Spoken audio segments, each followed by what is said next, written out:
You're sitting at dinner. Someone you've known your whole life gives you advice. You smile, you nod, and then you do the exact opposite.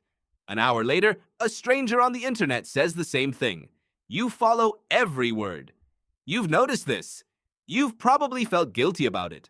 But here's what nobody told you. It's not a flaw in your character. It's a feature built into your brain by a process that took 2 million years to complete. And once you understand it, you'll never look at a stranger or your own family the same way again. Think about the last time someone close to you gave you a recommendation. A restaurant, a book, a shortcut through traffic. Something in your brain pushed back. Something said, wait, I know this person. I know how they think. I know their taste. And their taste is not my taste. Now think about the last time a stranger gave you that same recommendation. Maybe a review. Maybe someone you barely knew from work. Something clicked differently. The information landed differently. You trusted it. This is not random. This is not ingratitude. This is one of the most ancient and sophisticated social algorithms in the human brain, running quietly underneath everything you feel and decide. Anthropologist Joseph Henrich spent decades studying how humans became the most cooperative species on the planet. What he found shook the foundations of how we think about human nature. The secret to human success, he argued, was not our individual intelligence. It was our ability to build trust networks with people we had never met. Species don't conquer continents by trusting only their kin. They conquer continents by learning to extend trust outward, carefully, to the unknown. Your ancestors lived in small bands of 30 to 50 people. Everyone in that group was related to you, or as good as related. You knew their habits, you knew their tricks, you knew when they were lying, when they were being generous out of obligation, when their praise meant something and when it didn't. Familiarity, it turns out, is a filter. The people closest to you are the people you have already modeled. Your brain has built a complete internal simulation of them, their biases, their blind spots, their patterns, and every time they speak, your brain runs their words through that simulation first. That filter protects you from bad advice, but it also mutes the signal. A stranger carries no such filter. Their words arrive unprocessed, raw. There is no preloaded simulation to run them through, which means your brain has no choice but to take the information at face value. The stranger's recommendation doesn't get discounted before it reaches you. It just arrives. Clean. Unweighted by everything you think you already know about where it came from. This is not a quirk. This is architecture. Evolutionary psychologist Robin Dunbar mapped the structure of human social relationships across hundreds of cultures and thousands of years.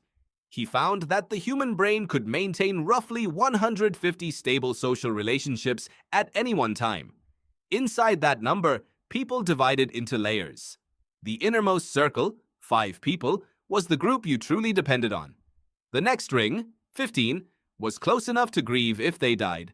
And then the rings expanded outward, growing fainter, each layer requiring less emotional investment and less constant maintenance. But Dunbar noticed something that didn't fit the simple model.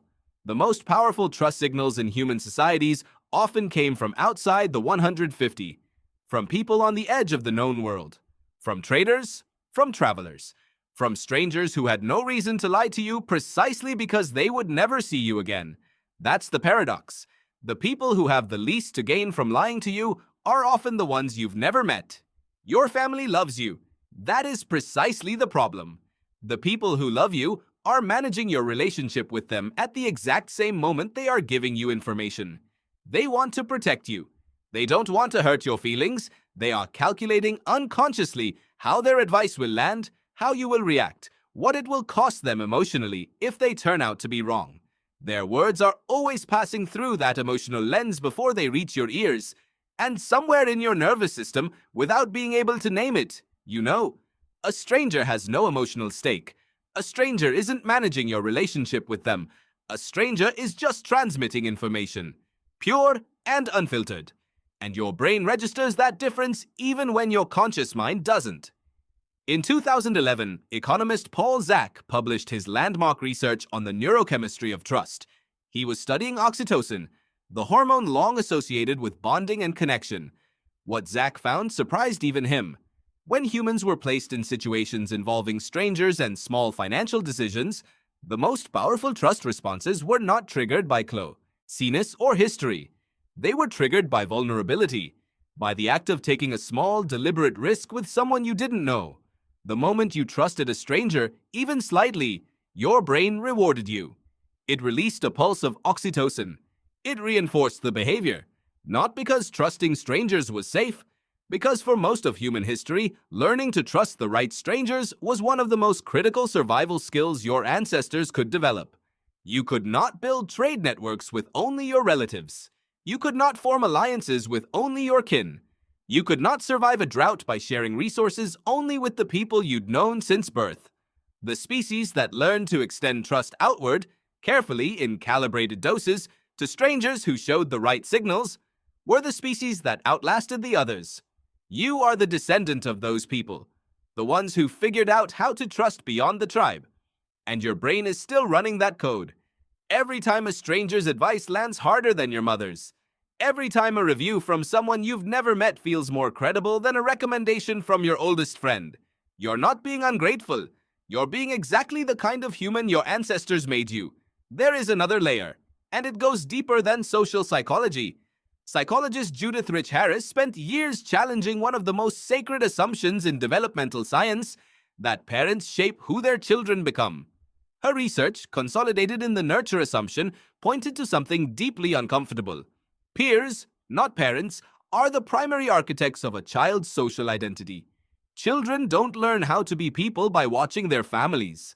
They learn by watching strangers, by watching other children, by watching the people who are not yet part of their inner world.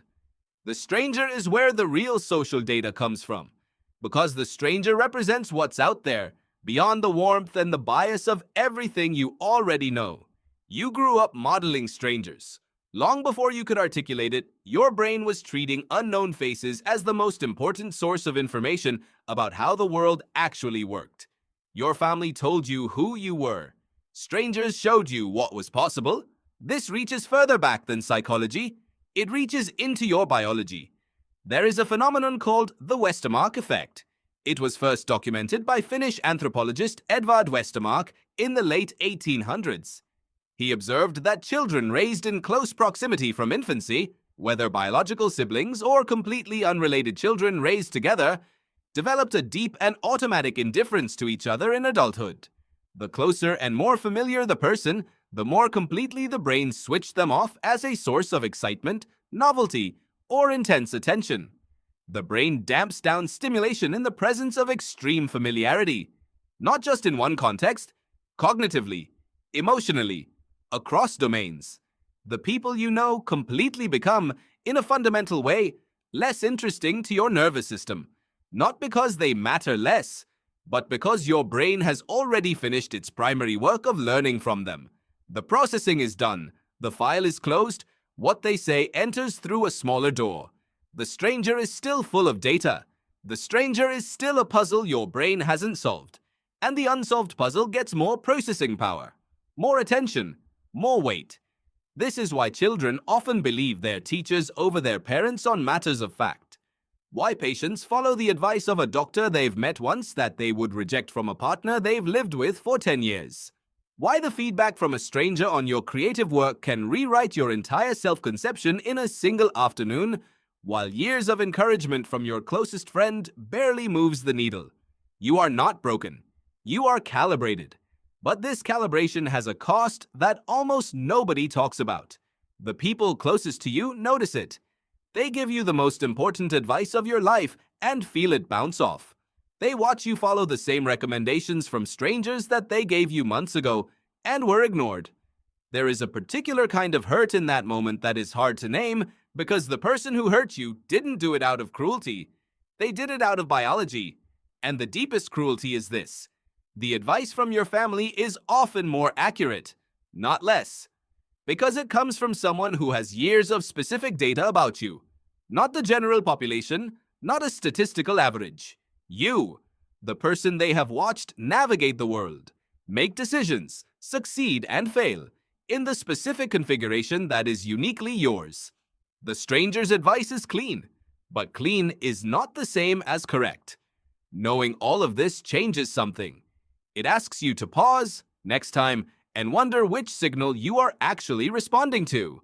The quality of the information or the distance of the source.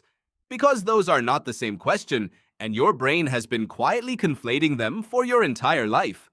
The same architecture that opens wide for a stranger's words also built a second system. A slower one, more deliberate, built from thousands of repeated observations of the specific people who have known you the longest. That system stores the things your fast brain dismissed. It files away the warnings, the patterns, the small truths wrapped in familiar voices that you nodded at and did not act on. And weeks later, when things unfold the way the warning said they would, you don't feel surprised. You feel something else, something quieter. You feel like you already knew. You did. You just needed to hear it from someone you didn't recognize. So the next time someone close to you says something you don't want to hear, and some part of you immediately starts scanning for reasons to dismiss it, slow down. You are not hearing the voice of someone who knows too little about you. You are hearing the voice of someone who knows you well enough to see past the story you are telling yourself. Tonight, when a stranger's words move you in a way that your oldest friends never could, you won't feel guilty about it anymore. You'll feel something closer to awe. At the machine behind your eyes. At the ancient wiring that survived every ice age and every famine and every migration into unknown territory and deposited you here. Reading this, still running the same code. The code that opens the door for the stranger and keeps the door just slightly closed for everyone who knows exactly who you are.